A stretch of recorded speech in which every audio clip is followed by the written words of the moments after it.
My name is Rich Smith. I'm the sheriff of Custer County, Colorado, and I'm grieved that our community today has experienced gun violence resulting in the loss of our citizens. We got a call yesterday at 12:59 to our 911 center that there had been a shooting at 173 Rocky Ridge Road. That was aired over the radio to deputies at 1:01 p.m. And as the deputies were responding, the dispatchers continued to get information from one of the victims who had been shot, as well as another victim who was not shot but had been able to run to safety. It took us 22 minutes to arrive at the scene. It's kind of a remote area in the county.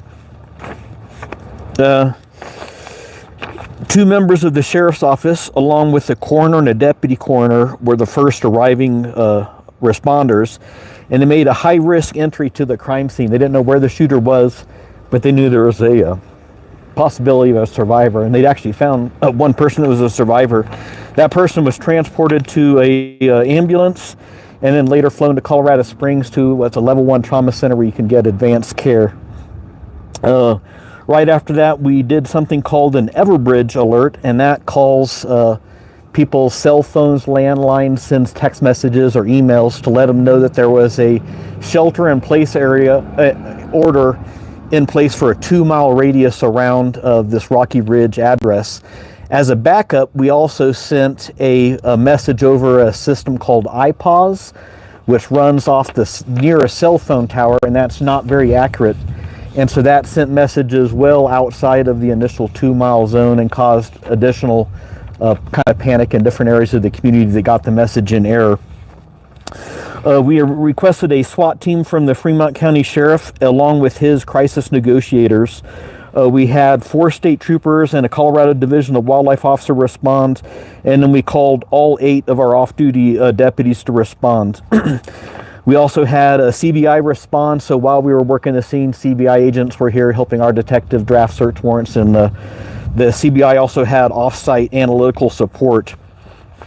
We conducted a thorough search for the area around 173 Rocky Ridge Road, and that's a very rural area of the county. The shooting happened in a wooded area along a gravel road, and there was a lot of structures in the area that needed to be searched, and we couldn't have done it without the Fremont County Sheriff SWAT team. We were aided by night vision, thermal imaging, and drones, as well as an extensive foot search. We searched structures on nearby properties, and we also responded to nearby residents that were concerned and wanted us to check their property as well. And we were able to give a definitive all clear at 8 p.m. and we again used that Everbridge system to get the word out. Prior to the ground search being completed, we obtained digital evidence that the suspect's white pickup truck had been located in nearby Chaffee County. We now believe that he left his home in the truck prior to our arrival, which is certainly possible. Nevertheless, we continued the ground search as planned to ensure the safety for the community. We couldn't just leave and hope that that was his pickup. Last night, we requested assistance from the U.S. Marshals for the apprehension of the fugitive, and I signed an official delegation of apprehension authority to the U.S. Marshals, and they were actually working here in a command post shortly before your arrival. They got a hot tip and then left to run that tip down. CBI, along with our own internal evidence technician, the coroner, Brad Baltzy, and the deputy coroner are processing the crime scene, and we just couldn't do it last night. It's a very big, it's a wooded area, it's tough to find the evidence. We don't want to do it in the dark. So we had 6 posse members guard that area last night to ensure that it wasn't tampered with, and then they're doing that processing right now. The Custer County coroner will be making the formal identification of the identity of the deceased. We have a preliminary from yesterday, but the formal notification will come from Coroner Brad Baltzy, and that'll happen today. The coroner is also going to transport the remains from our crime scene to the El Paso County coroner for a required autopsy. We could not have responded to an incident of this magnitude without all the help we got from our community. Sorry. Do you guys have any questions? What's bringing up all these emotions? I hate to see gun violence in our community, and we have 3 people that are dead, 1 person seriously injured. I know, yes, last time you had said that it's believed at least one suspect had disputes with, or the suspect had disputes Yes. with one victim in the past. Is there any new information if he knew these other 3 victims or 4 victims? All of the deceased are involved with a property dispute involving the suspect. So is it one family or multiple different? Multiple families are affected. What is that property dispute over? Property lines, and there's a legal process called an easement, and so some of the neighbors have a legal easement to drive through the suspect's property, and that's recorded at planning and zoning. They've been through court numerous times with lawyers and things, and that, as of today, the easement stands as the subdivision was originally created many years ago. Does the guy live here? Yes. He does. Okay. And then I just correct me if I'm wrong. I was listening to you and trying to take notes, but his car was found in Chaffee County, but not him? We tracked his vehicle using digital evidence to Chaffee County, and we're absolutely certain that he was in that location as well. Do you know where he is now? We have a really good tip to follow on that. This morning, Denver Police Department sent a helicopter, and they overflew this area all the way out to Chaffee County, and then the U.S. Marshals have had numerous air resources that are in this area also looking for the suspect. And we have been in contact with the suspect's associates and family members, and they tell us that they hope that he will be willing to turn himself in so that this can be peacefully resolved. And I would ask them, if you're in contact with the suspect, to tell them that we're willing to negotiate a peaceful surrender for him to be able to come into custody. Is he expected to be with anyone, or is he by himself? I don't have information for you at this time on that. Given the fact that this occurred regarding some ongoing property dispute, are there concerns that the suspect is potentially dangerous to others or would be interested in committing violence on others? I'm sorry, I don't know that. You know, have you ever had something like this before? A property dispute? Oh, we have them almost every day. And there's many subdivisions in Custer County, and the county actually started in 1876, right after the Civil War. And the lines aren't as formal as they would be in the big city.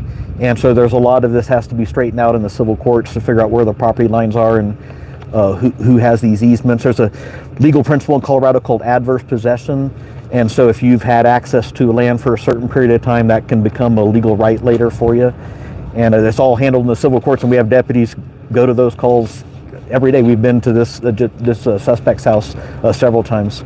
So you're very familiar with the case and the situation between these parties? Yes. Did you ever think it would lead to? Absolutely no indication that it would lead to this. How long has this been going on, this dispute? I don't know that. That's something I'd have to research. He I don't know how many years he's owned the property, but some of the surrounding neighbors have been there for multiple decades.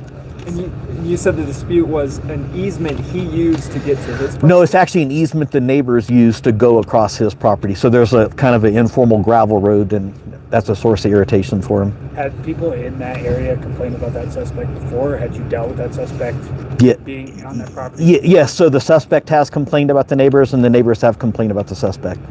Yes. Given that there was thankfully one person who seems like they were targeted but not injured, have they been able to give any more information on the case that you can share with us? That's exactly what transpired. There was a witness to the shooting who was in danger but was able to run to safety, and then he provided very good information for us that was useful in this investigation. But he's traumatized too, you know. So the court documents surrounding everything that they've had, that property disputes, we've gone through those documents, and a lot of them are claiming prejudice against the Native American community because some of these members are part of that community. Is that part of your guys' investigation? That has been brought to our attention, and I don't think it had any relevance on yesterday's events. So if the suspect were on his own property and fired a weapon on his own property. He was not. He was not on his own property. Right. He was on someone else's property. Right. So he was, okay. He was on the victim's property. If he were on his own property and fired the weapon, is he protected by law? I don't know. I don't want to do hypotheticals, but we're investigating this situation, and he's a suspect. We have a warrant for his arrest for 3 counts of first-degree murder. What else would you want, you know, the community Thanksgiving week to know. It is, and this is a peaceful place. That's one of the reasons I look out and I see a number of residents here, and that's why we moved here. Is it's a peaceful, quiet area to live in. So I'm very grieved that these people are not going to be able to celebrate Thanksgiving this year. Did you know any of them personally? It's a small. I don't want to comment on that right now. With the alerts, what was the decision to do the 2-mile radius of those? So that was just a judgment call of how far we thought he would get on foot, and we just wanted to put that area in a lockdown while we were able to do an extensive ground search. And correct me if I'm wrong, those are alerts you have to sign up for? Yes, so our dispatch services are actually run out of Fremont County 911, and the system that they use there is called Everbridge, and so you can go to our county website and click a link and opt in to sign your cell phone, landline, text message, email, whatever way you want to get alerted. And if you don't, if we've had some people in the community that are kind of resisting technology, so we have postcards they can fill out, and then we'll enter the data for them too. But if you don't opt into the Everbridge, you will not get the alerts, and that's the reason we sent out that wider blast iPause thing that was just not very accurate yesterday. Thank you. Yes. So in your report last night, you discussed that the suspect had been seen entering and then leaving a Walmart in Salida and possibly en route to another location. Do we have any understanding as to what their motives might be at this time? I'm sorry, I don't know. I wish I could tell you. We've worked very closely with the Chaffee County Sheriff as well, and this suspect, the business name is Herbal Gardens, which I'm sure you already know, and it was previously operating in a different county, and that sheriff has been very proactive in getting us information about their past dealings. Thank you. Any last questions? Well, thank you guys for coming. How do you think? I mean, there's a lot of boots on the ground right now. How do you think that the team is handling this type of massive situation? You got news crews from Denver coming here to interview you. Yeah, that's certainly unusual for our area, but I'm very proud of the team of deputies we have here. Again, we have 8 full-time deputies and 2 sergeants, and then we're supplemented by a team of volunteer posse members, and we relied heavily on all of those people last night. Even the off-duty ones came in, and we sent them home after midnight. They wanted to come back and walk in today. What's bringing up these emotions? I don't know, I'm just proud of the guys. Did having so many boots on the ground take away from other services that you guys provide? No, we still maintained our minimum law enforcement with 1 guy last night. What is the herbal garden situation, just for folks at home that don't know? I don't know. They have a website you can look at that stuff up on. This guy was seen at this, I believe he's in the ownership structure of that business. and where is it located? Currently, it's located at the address where the shooting happened. Thank So thank you guys very much for your time. Thank you. Appreciate it.